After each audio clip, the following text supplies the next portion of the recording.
माननीय सभापति महोदय, आपने मुझे महामहिम राज्यपाल जी के अभिभाषण पर बोलने का मौका दिया, उसके लिए धन्यवाद। और अपेक्षा करती हूं कि आप घंटी भी जल्दी नहीं बजाएंगे। अभिभाषण में जो भी कहा गया उसमें और प्रदेश की जो धरातली हकीकत है उसमें एक बहुत गहरी खाई नजर आती है।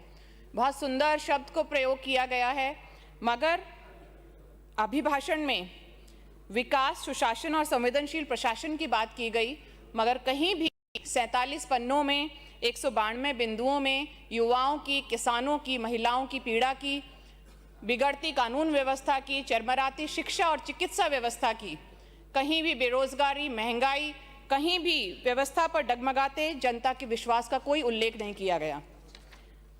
बिंदु संख्या 79 में गांवों की खुशहाली की बात की गई और राज्य सरकार द्वारा राष्ट्रपिता महात्मा गांधी के ग्राम स्वराज की अवधारणा को मजबूत करने की बात की गई, मगर हकीकत कुछ और है।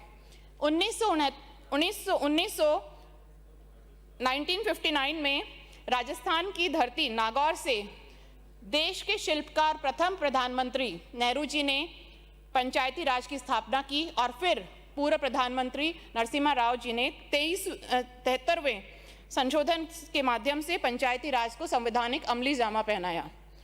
मगर दुख के साथ कहना पड़ रहा है कि पंचायती राज और परिसीमन की इस पवित्र अवधारणा को सत्तारूढ़ दल अपमान कर रहा है और परिसीमन कार्य में निर्वाचन अधिकारियों को पर अनैतिक दबाव बनाकर पंचायतों व पंचायत समिति वार्डों का ढांचा बिगाड़ रहा है। मैं सत्तारूढ़ दल से कहना चाहूंगी, आप कितनी भी तारीखें बढ़वा लें, कब तक भी बढ़वा लें, पर आने वाले जो पंचायत समिति चुनाव हैं और नगर निकाय चुनाव हैं, उनमें आपको मुंह की खानी पड़ेगी। और वैसे भी जनता सोच चुकी है कि 2028 में राजस्थान में कांग्रेस की सरकार ही वापस आनी है। ये आप लिख कर ले लें। किसानों को सशक्त करने की बात आप कहते हैं, मगर किसानों को डीएपी यूरिया वक्त पर नहीं मिल रहा है। मुख्यमंत्री दुग्ध संबल योजना से मिलने वाली सब्सिडी है, उसका वक्त पर भुगतान नहीं हो रहा है। दूध पर एमएसपी का कोई प्रावधान नहीं है। फार्म पॉन्ड्स के पैसे नहीं आ रहे हैं और ग्रीनफील्ड एक्सप्रेस वेज की आप बात करते हैं, पर उसके माध्यम से उचित मुआवजा ना देकर किसान के एक ही खेत को दो भागों में डिवाइड कर कर आप किसानों का शोषण कर रहे हैं। पेयजल का संकट है, वो किसी से नहीं छुपा। 17 दिसंबर 2024 को मुख्यमंत्री महोदय के ही सांगानेर विधानसभा में दादिया में प्रधानमंत्री जी और 2 राज्यों के मुख्यमंत्री यहां आए। राम कलश में पानी डाला गया, मगर स्थिति डबल इंजन सरकार की ये है कि पानी की कोई व्यवस्था में सुधार नहीं है।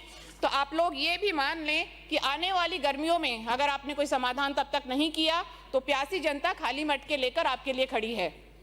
मनरेगा की बात करें, वंचित गरीब व्यक्ति के लिए क्रांतिकारी योजना थी, उसका नाम बदल दिया गया। हिंदी अंग्रेजी को जोड़ जाड़ कर, तोड़ मरोड़ कर जी राम जी योजना कर दिया गया, कोई बात नहीं।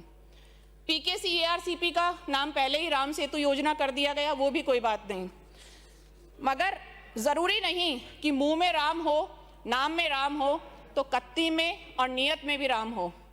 हम पहले एक कहानी सुना करते थे कि श्री राम ने जब रावण का वध किया तो रावण को मोक्ष नहीं मिला। रावण को कहा गया कि तुम शिव भक्त हो और शिव की तपस्या करो, वो आपको मोक्ष दे सकते हैं। रावण ने तपस्या की, भगवान शिव हाजिर हुए, मगर मोक्ष नहीं दिया। माँ पार्वती थोड़ा गुस्सा हुई कि आपने इतनी तपस्या के बाद भी रावण को मोक्ष क्यों नहीं दिया। भगवान शिव ने कहा, एक पाप होता है जो छोटी मोटी चोरी चकारी या गलत मंशा से नहीं किया गया हो तो उसकी माफी मिल जाती है। एक पाप होता है जो महापाप होता है, जिसमें हत्या या अपहरण आते हैं, उसमें भी थोड़ी सजा देकर उसे माफ किया जा सकता है। माँ पार्वती ने पूछा, तो इसने तो अपहरण नहीं किया था माँ सीता का, तो आपने इनको माफी क्यों नहीं दी, क्यों मोक्ष प्रदान नहीं किया? तो भगवान शिव ने कहा, इसने अक्षम्य पाप किया है, क्योंकि इसने साधु के वेश में आकर सीता का अपहरण किया। यही काम पूरे देश में भाजपा कर रही है। राम के नाम पर जनता को बरगला रही है। राम तो सदियों से थे और सदियों तक रहेंगे, हमेशा रहेंगे। राम हमें लाने वाले हैं, हम राम को लाने वाले नहीं हैं। और आप मान लीजिए, आप एक अक्षम्य पाप कर रहे हैं। अगले 5 साल में पूरे देश से भाजपा का सफाया होने वाला है। अभिभाषण की शुरुआत में कहा गया कि विधानसभा एक पावन मंदिर है, पवित्र सदन है, लोकतंत्र की आत्मा यहाँ बसती है। मगर आपके एक भाजपा प्रवक्ता एक इतनी जिम्मेदार पोस्ट पर बैठकर कहते हैं कि भाई काम जो हैं वो विधानसभा में बोलने या जाने से नहीं होते हैं, वो तो अफसरों के चक्कर काटने से होते हैं। तो वो इस विधानसभा की और लोकतंत्र की जो भावना है उसका अपमान कर रहे हैं। और एक बार मुख्यमंत्री महोदय इस सदन के सदस्य बनकर मुख्यमंत्री बने हैं तो उनको संज्ञान लेना चाहिए कि कैसे गैर जिम्मेदार जो बयान है वो उनके भाजपा के आधिकारिक प्रवक्ता देते हैं। बात करें चिकित्सा की, मुख्यमंत्री निःशुल्क योजना, आरजीएचएस में दवाइयां नहीं हैं, प्रसूताओं को प्राइवेट हॉस्पिटल में मां योजना की कोई लाभ नहीं मिल रहा, कानून व्यवस्था जर्जर है, शिक्षा व्यवस्था जर्जर है, ट्रैफिक व्यवस्था जर्जर है, सब बदहाल यहाँ पर है। उड़ान योजना का कोई क्रियान्वयन नहीं हो रहा, युवा सड़कों पर है, सरकारी कर्मचारी धरना प्रदर्शन कर रहे हैं। और जो योग दिवस आप मनाते हैं उसके योग प्रशिक्षक मानदेय और रेगुलराइजेशन को लेकर सड़कों पर हैं और वो धरना दे रहे हैं।